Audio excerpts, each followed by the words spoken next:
कर लेते हैं ब्लास्ट खबरों का। गहलोत सरकार की गुड गवर्नेंस, जन कल्याणकारी योजनाओं से प्रदेश में बना निवेशोन्मुखी माहौल।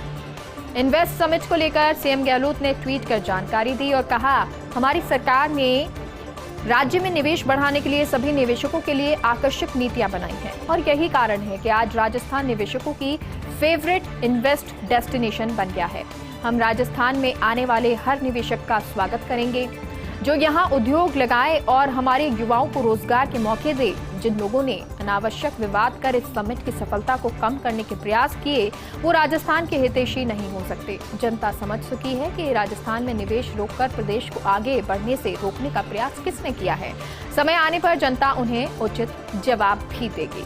तो ये मुख्यमंत्री अशोक गहलोत की गुड गवर्नेंस में काम भी हो रहे हैं और वहीं कई बार संबोधन में मुख्यमंत्री अशोक गहलोत जो केंद्र की सरकार है उस पर निशाना भी साधते हैं। और इन्वेस्ट समिट को लेकर सीएम गहलोत ने ट्वीट कर जानकारी दी। कहा, हमारी सरकार ने राज्य में निवेश बढ़ाने के लिए सभी निवेशकों के लिए आकर्षक नीतियां बनाई हैं। यही कारण है कि आज राजस्थान निवेशकों की फेवरेट इन्वेस्ट डेस्टिनेशन बन गया है। हम राजस्थान में आने वाले हर निवेशक का स्वागत करेंगे जो यहां उद्योग लगाए और हमारे युवाओं को रोजगार के मौके दे। जिन लोगों ने अनावश्यक विवाद कर इस समिट की सफलता को कम करने का प्रयास किया वो राजस्थान के हितैषी नहीं हो सकते। जनता समझ चुकी है कि राजस्थान में निवेश रोककर प्रदेश को आगे बढ़ने से रोकने का प्रयास किसने किया है। समय आने पर जनता उन्हें उचित जवाब देगी। इन्वेस्ट राजस्थान समिट 2022 का सफल आयोजन को लेकर मुख्यमंत्री गहलोत ने ट्वीट कर धन्यवाद ज्ञापित किया। कहा, मैं इन्वेस्ट राजस्थान को सफल बनाने के लिए सभी निवेशकों, सीआईआई अधिकारियों, कर्मचारियों, प्रशासन, आमजन, मीडिया कर्मियों समेत सभी का धन्यवाद व्यक्त करता हूं। इस समिट से आगे बढ़ते राजस्थान की छवि दुनिया में गई है। मुझे खुशी है कि इससे हमारे युवाओं के लिए रोजगार के नए मौके आएंगे। हालांकि मीडिया के एक हिस्से और विपक्ष के साथियों ने प्रयास किया इस समिट में पधारे कुछ निवेशकों को लेकर अनावश्यक विवाद पैदा करने का प्रयास किया गया। हमारे नेता राहुल गांधी ने कहा कि कांग्रेस पार्टी निवेश उद्योगों के खिलाफ नहीं है, किसी व्यक्ति विशेष को फायदा पहुंचाने के खिलाफ है। यानी कि किसी व्यक्ति विशेष को फायदा नहीं हो, सभी को फायदा हो, यही चाहते हैं और यही राहुल गांधी भी चाहते हैं और इसलिए वो किसी व्यक्ति विशेष के नहीं, उसको विशेष तौर पर फायदा पहुंचाने के खिलाफ है। इन्वेस्ट राजस्थान समिट 2022 का सफल आयोजन हुआ है। आयोजन को लेकर मुख्यमंत्री गहलोत ने ट्वीट कर धन्यवाद ज्ञापित किया और कहा, मैं इन्वेस्ट राजस्थान को सफल बनाने के लिए सभी निवेशकों, सीआईआई अधिकारियों, कर्मचारियों, प्रशासन, आमजन, मीडिया कर्मियों समेत सभी का धन्यवाद व्यक्त करता हूं। इस समिट से आगे बढ़ते राजस्थान की छवि दुनिया में गई है। मुझे खुशी है कि इससे हमारे युवाओं के लिए रोजगार के नए मौके आएंगे। हालांकि मीडिया के एक हिस्से और विपक्ष के साथियों ने प्रयास किया है इस समिट में पधारे कुछ निवेशकों को लेकर अनावश्यक विवाद पैदा करने का प्रयास किया। हमारे नेता राहुल गांधी ने कहा कि कांग्रेस पार्टी निवेश उद्योग के खिलाफ नहीं है, किसी व्यक्ति विशेष को फायदा पहुंचाने के खिलाफ है। ठंडे बस्ते में एग्रीकॉम अब नई बिजली कंपनी, आईटी कॉम पर फोकस। प्रदेश में नई बिजली कंपनी के गठन के लिए तैयार ड्राफ्ट से जुड़ी हुई ये खबर है। सीएम गहलोत ने बजट में की थी अलग से कृषि कंपनी बनाने की घोषणा। इस दिशा में भी डिस्कॉम प्रशासन ने नई बिजली कंपनी का ड्राफ्ट तैयार किया था, लेकिन तकनीकी दिक्कतों के चलते अभी तक एग्रीकॉम का प्रस्ताव ठंडे बस्ते में है और इस बीच आईटी के नवाचारों को लेकर नई कंपनी बनाने की दिशा में काम शुरू हुआ। ऊर्जा विभाग को भेजा गया है नई आईटी पावर कंपनी बनाने के लिए विस्तृत ड्राफ्ट। उच्च स्तर पर चर्चा के बाद इस कंपनी के भविष्य पर अंतिम मुहर लगेगी। तो सीएम गहलोत ने बजट में की थी अलग से कृषि कंपनी बनाने की घोषणा और ठंडे बस्ते में एग्रीकॉम अब नई बिजली कंपनी, आईटी कॉम पर फोकस। प्रदेश में नई बिजली कंपनी के गठन के लिए तैयार ड्राफ्ट से जुड़ी हुई ये खबर है। अब क्योंकि कृषि कंपनी बनाने की अलग से घोषणा मुख्यमंत्री ने की थी बजट में, तो इस दिशा में डिस्कॉम प्रशासन ने नई बिजली कंपनी का ड्राफ्ट तैयार कर लिया है, लेकिन तकनीकी दिक्कतों के चलते अभी तक एग्रीकॉम का प्रस्ताव ठंडे बस्ते में है। इस बीच आईटी के नवाचारों को लेकर नई कंपनी बनाने की दिशा में काम शुरू है। ऊर्जा विभाग को भेजा गया नई आईटी कंपनी, नई आईटी पावर कंपनी बनाने के लिए विस्तृत ड्राफ्ट। उच्च स्तर पर चर्चा के बाद इस कंपनी के भविष्य पर अंतिम मुहर लगेगी। प्रदेश में मिलावटखोरों के खिलाफ शुद्ध के लिए युद्ध अभियान। सीएम गहलोत ने त्योहारी सीजन में शुद्धता के लिए प्रतिबद्धता दिखाई और सीएमआर में मुख्यमंत्री गहलोत ने उच्च स्तरीय बैठक ली। कहा, शुद्ध खाद्य उत्पाद प्राप्त करना नागरिकों का अधिकार है। खाद्य पदार्थों की शुद्धता सुनिश्चित करने के लिए संबंधित विभाग इसमें सक्रिय भूमिका निभाए। खाद्य पदार्थों में मिलावट पूरे देश में गंभीर चिंता का विषय है। दीपावली एवं अन्य त्योहारों को देखते हुए खाद्य पदार्थों में मिलावट कर प्रदेशवासियों की सेहत से खिलवाड़ करने वालों के खिलाफ सख्ती होगी। राज्य सरकार शीघ्र विशेष अभियान चलाकर सख्त कार्रवाई करेगी। मिलावटखोरी के खिलाफ अभियान में पूर्ण पारदर्शिता रखी जाए। खाद्य एवं आपूर्ति विभाग, चिकित्सा विभाग, खाद्य सुरक्षा विभाग बेहतर समन्वय के साथ कार्य करते हुए नागरिकों को शुद्ध उत्पाद की प्राप्ति सुनिश्चित करें। प्रदेश में मिलावटखोरों पर गहलोत सरकार का शिकंजा। सीएम गहलोत ने मिलावटखोरों को लेकर लोगों से आह्वान किया। कहा, कोई भी व्यक्ति मिलावट की सूचना हेल्पलाइन नंबर 181 पर दे सकता है, यानी कि हेल्पलाइन नंबर 181 जिस पर मिलावट की सूचना दी जा सकती है। जिला स्तर पर जिला कलेक्टर एवं संबंधित अधिकारियों को दे सकता है, तो उसकी पहचान गोपनीय रखी जाएगी। मिलावटखोरों के खिलाफ सख्त कार्रवाई के लिए आवश्यक संशोधन का प्रस्ताव केंद्र सरकार को भेज दिया गया है। मौके पर ही मिलावट की जांच के लिए शुरू की गई मोबाइल लैब का उपयोग भी प्रभावी रूप से करने के निर्देश दिए हैं। विशेष अभियान के दौरान दूध, मावा, पनीर, मिठाइयों, दूध से बने अन्य उत्पाद, आटा, बेसन, खाद्य तेल, घी, सूखे मावे, मसाले, अन्य खाद्य पदार्थ, बाट और माप की जांच को प्राथमिकता दी जाए। खाद्य पदार्थों में मिलावट कर प्रदेशवासियों की सेहत से खिलवाड़ करने वाले उत्पादकों, थोक विक्रेताओं और बड़े खुदरा विक्रेताओं के विरुद्ध मौके पर ही सख्त कार्रवाई सुनिश्चित की जाए। प्रदेश में नए मेडिकल कॉलेजों के लोकार्पण शिलान्यास कार्यक्रम में बदलाव। प्रधानमंत्री मोदी अब 14 अक्टूबर से लोकार्पण शिलान्यास करेंगे, यानी कि 14 अक्टूबर को वो लोकार्पण शिलान्यास करेंगे। वर्चुअल माध्यम से 4 मेडिकल कॉलेजेस का लोकार्पण, 5 मेडिकल कॉलेजेस का शिलान्यास होगा। मुख्यमंत्री अशोक गहलोत भी कार्यक्रम में कनेक्ट रहेंगे। श्रीगंगानगर, चित्तौड़गढ़, सिरोही और धौलपुर के मेडिकल कॉलेजेस का लोकार्पण होगा, जबकि बूंदी, बारा, करौली, सवाई माधोपुर और झुंझुनू के मेडिकल कॉलेजेस का शिलान्यास होगा। त्योहारी सीजन में बत्ती गुल का संकट। कनिष्ठ अभियंताओं की वेतन विसंगति का मामला फिर से गरमाया। Power engineers association of Rajasthan के सदस्य आक्रोशित हुए। 20 अक्टूबर से कार्य बहिष्कार कर महापड़ाव पर जाने की कनिष्ठ अभियंताओं ने चेतावनी दी है। ऊर्जा मंत्री भंवर सिंह भाटी ने 90 दिन का आश्वासन दिया था। 90 दिन में केवल वार्ता नहीं हुई, कोई स्थायी समाधान नहीं हुआ और आज जयपुर जिला कलेक्टर सहित सभी 33 जिलों में ज्ञापन दिया गया। वेतन विसंगति और प्रमोशन में ब्रेक से पनप रहा आक्रोश। रेशमा लागू होने के बावजूद दीपावली से पहले जेईएन अपनी पावर दिखाएंगे, यानी कि दीपावली से पहले जेईएन पावर दिखाते हैं तो लोगों के घरों में पावर गुल हो सकती है। तो त्योहारी सीजन में बत्ती गुल का संकट हो सकता है। कनिष्ठ अभियंताओं की वेतन विसंगति का मामला फिर से गरमाया है। Power engineers association of Rajasthan के सदस्य आक्रोशित हैं। 20 अक्टूबर से कार्य बहिष्कार कर महापड़ाव पर जाने की कनिष्ठ अभियंताओं ने चेतावनी दी है। ऊर्जा मंत्री भंवर सिंह भाटी ने 90 दिन का आश्वासन दिया था। 90 दिन में केवल वार्ता नहीं, कोई स्थायी समाधान नहीं हुआ। आज जयपुर जिला कलेक्टर सहित सभी 33 जिलों में ज्ञापन दिया गया। वेतन विसंगति और प्रमोशन में ब्रेक से पनप रहा आक्रोश। रेशमा लागू होने के बावजूद दीपावली से पहले जेईएन अपनी पावर दिखाएंगे।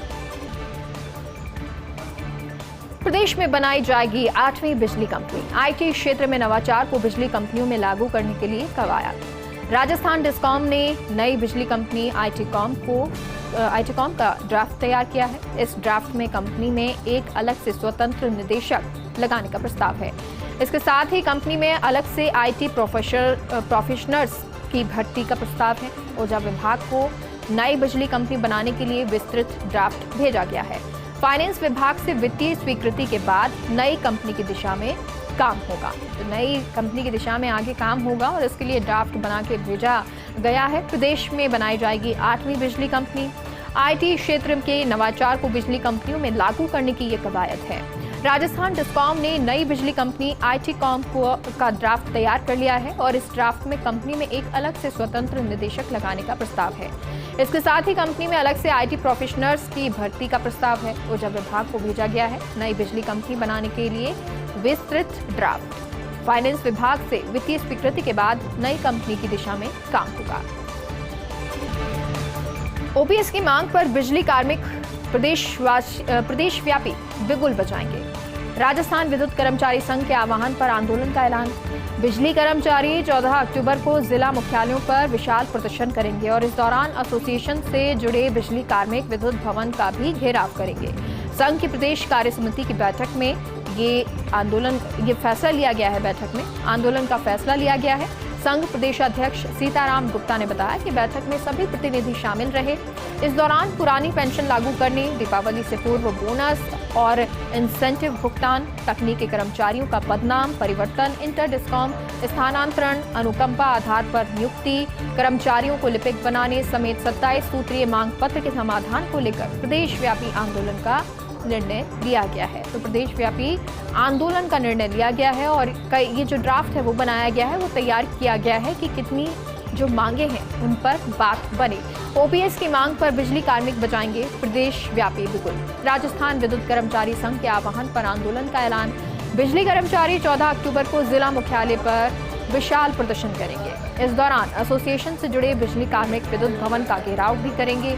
संघ की प्रदेश कार्य समिति की बैठक में आंदोलन का फैसला लिया गया है। संघ प्रदेशाध्यक्ष सीताराम गुप्ता ने बताया, बैठक में सभी प्रतिनिधि शामिल रहे और इस दौरान पुरानी पेंशन लागू करने, दीपावली से पूर्व बोनस और इंसेंटिव भुगतान, तकनीकी कर्मचारियों का पदनाम परिवर्तन, इंटर डिस्कॉम स्थानांतरण, अनुकंपा आधार पर नियुक्ति, कर्मचारियों को लिपिक बनाने समेत 27 सूत्रीय मांग पत्र के समाधान को लेकर प्रदेशव्यापी आंदोलन का निर्णय लिया गया है।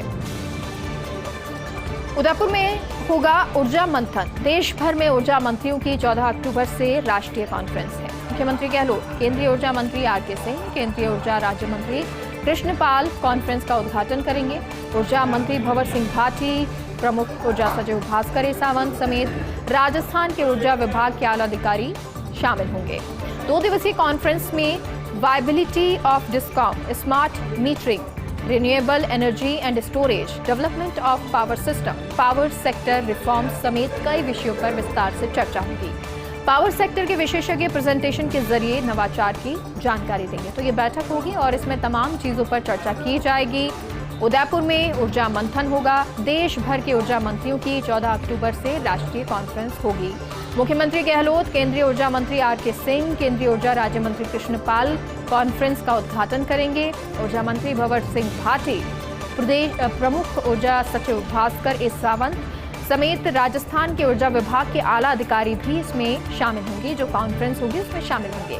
2 दिवसीय कॉन्फ्रेंस में viability of discom, smart metering, renewable energy and storage, development of power system, power sector reform समेत कई विषयों पर विस्तार से चर्चा होगी। पावर सेक्टर के विशेषज्ञ प्रेजेंटेशन के जरिए नवाचार की जानकारी देंगे। जलदाय विभाग में आज से अहम पहल। पिंक डिवीजन का जलदाय मंत्री डॉक्टर महेश जोशी ने उद्घाटन किया। समस्त क्षेत्रीय कार्यालयों में पहल की जा रही है। एक डिवीजन को पिंक डिवीजन में परिवर्तित किया जा रहा है। जयपुर में मालवीय नगर को पिंक डिवीजन में परिवर्तित किया गया है। तो मालवीय नगर में सभी पदों पर महिलाओं को लगाया जा रहा है। महिला सशक्तिकरण की दिशा में ये अनूठी पहल है। एसीएस सुबोध अग्रवाल भी कार्यक्रम में मौजूद रहे। तो कर्मचारी नेता यश प्रताप और संतोष विजयवर्गीय भी इस दौरान मौजूद रहे। तो ये एक कोशिश की जा रही है। जलदाय विभाग से आज से अहम पहल हुई है। पिंक डिवीजन का जलदाय मंत्री डॉक्टर महेश जोशी ने उद्घाटन किया। समस्त क्षेत्रीय कार्यालयों में ये पहल की जा रही है। एक डिवीजन को पिंक डिवीजन में परिवर्तित किया जा रहा है। जयपुर में मालवीय नगर को पिंक डिवीजन में परिवर्तित किया गया है। मालवीय नगर में सभी पदों पर लगाया गया है महिलाओं को। महिला सशक्तिकरण की दिशा में ये अनूठी पहल है। एसीएस सुबोध अग्रवाल भी कार्यक्रम में मौजूद रहे। कर्मचारी नेता यश प्रताप और संतोष विजयवर्गीय भी मौजूद रहे। ब्रेक के बाद एक बार फिर से आप सभी का स्वागत है। इंजीनियर्स का नहीं छूट रहा राजधानी से मुंह। जलदाय विभाग की अजब गजब कहानी है। सरकारी मंत्री और बड़े अफसर बदलते रहे, लेकिन कुछ इंजीनियर्स को नहीं बदल पाए। जोड़ तोड़ करके राजधानी में ये इंजीनियर डटे रहते हैं। इंजीनियर और ठेकेदारों का गठजोड़ भी इसमें काम करता है। ठेकेदार लॉबिंग करके पसंदीदा इंजीनियर का राजधानी में नाम रखते हैं और फिर वो वहीं पर रह जाते हैं, ताकि गांधीनगर से लेकर जल भवन तक ये फाइलें दौड़ती रहें और इसमें कोई दिक्कतें नहीं आए। इंजीनियर्स को लेकर राजधानी का मोह इंजीनियर्स का नहीं छूट रहा है। जयपुर में खेलेंगे सचिन के बेटे अर्जुन तेंदुलकर। कल से जयपुर में शुरू होगी मुश्ताक अली ट्रॉफी। इस बार गोवा टीम से खेलेंगे अर्जुन तेंदुलकर। मुंबई टीम छोड़कर गोवा टीम से जुड़े हैं अर्जुन। मुंबई टीम से ज्यादा मौके नहीं मिल रहे थे अर्जुन को और ऐसे में अब गोवा से खेलने का विकल्प तलाशना पड़ा। अब एसएमएस स्टेडियम पर होगा गोवा त्रिपुरा मैच। पहले भी जूनियर क्रिकेट जयपुर में खेल चुके हैं अर्जुन। अब सीनियर टीम में अच्छे प्रदर्शन का दबाव रहेगा। फर्स्ट इंडिया की खबर का असर। जलदाय विभाग में पदोन्नति मामले में फर्जीवाड़े का मामला। पंप चालक पदोन्नति मामले में बड़ा फर्जीवाड़ा हुआ था। जो कर्मचारी वरिष्ठता सूची में नहीं शामिल थे उनका प्रमोशन कर दिया। पीएचडी अफसरों ने फर्स्ट इंडिया ने इसका मामला उठाया था। जलदाय विभाग ने रद्द की 3 कर्मचारियों की पदोन्नति। अधीक्षण अभियंता आरसी मीना ने अपना आदेश पलटा। कर्मचारियों ने भी आरसी मीना के खिलाफ प्रदर्शन किया था। यूडाइस प्लस डाटा बनेगा आधार। 2022 में पीएम श्री योजना की शुरुआत की हुई थी घोषणा। प्री प्राइमरी और प्राइमरी के बच्चों में खेल पर फोकस, उनमें शारीरिक विकास भी अनुसंधान परक और सीखने को केंद्र में रखकर शिक्षा प्रदान करने के तरीके पर विशेष जोर। अपग्रेड होने वाले स्कूलों में शिक्षा नीति के सभी घटकों की झलक दिखेगी। राष्ट्रीय शिक्षा नीति के सभी घटकों की झलक दिखेगी। ये मॉडल स्कूलों की तरह कार्य करेंगे। इसके अतिरिक्त अन्य स्कूलों का भी समर्थन होगा। राजस्थान स्कूल शिक्षा परिषद के अनुसार विद्यालय चयन प्रक्रिया त्रिस्तरीय यूडाइस प्लस डाटा के आधार पर स्कूलों का चयन होगा। योजना के तहत निर्धारित मापदंडों को पूरा करने वाले स्कूल चयनित होंगे। बच्चों को निःशुल्क यूनिफॉर्म मिलने की प्रोसेस लगभग शुरू हो गई है। पहले बच्चों की ड्रेस की राशि कम होने पर दुविधा चल रही थी। कंपनी को निर्देश मिलते ही वितरण कार्य शुरू होगा। अब सिलाई रेट का संशय दूर। 200 रुपए सिलाई के मिलेंगे। राज्य सरकार ने पहले डे ड्रेस की सिलाई पर 175 रुपए दिए थे, जबकि मार्केट में सिलाई की न्यूनतम दर 250 से 300 रुपए तक है। ऐसे में बच्चों के अभिभावक और शिक्षक असमंजस में थे। अब रेट बढ़ने से कुछ ही दिनों में बच्चों को अपनी नई यूनिफॉर्म मिलेगी। इसमें 550 रुपए कपड़े के और 200 रुपए सिलाई खर्च और अब बच्चों को खुद की सिलवानी होगी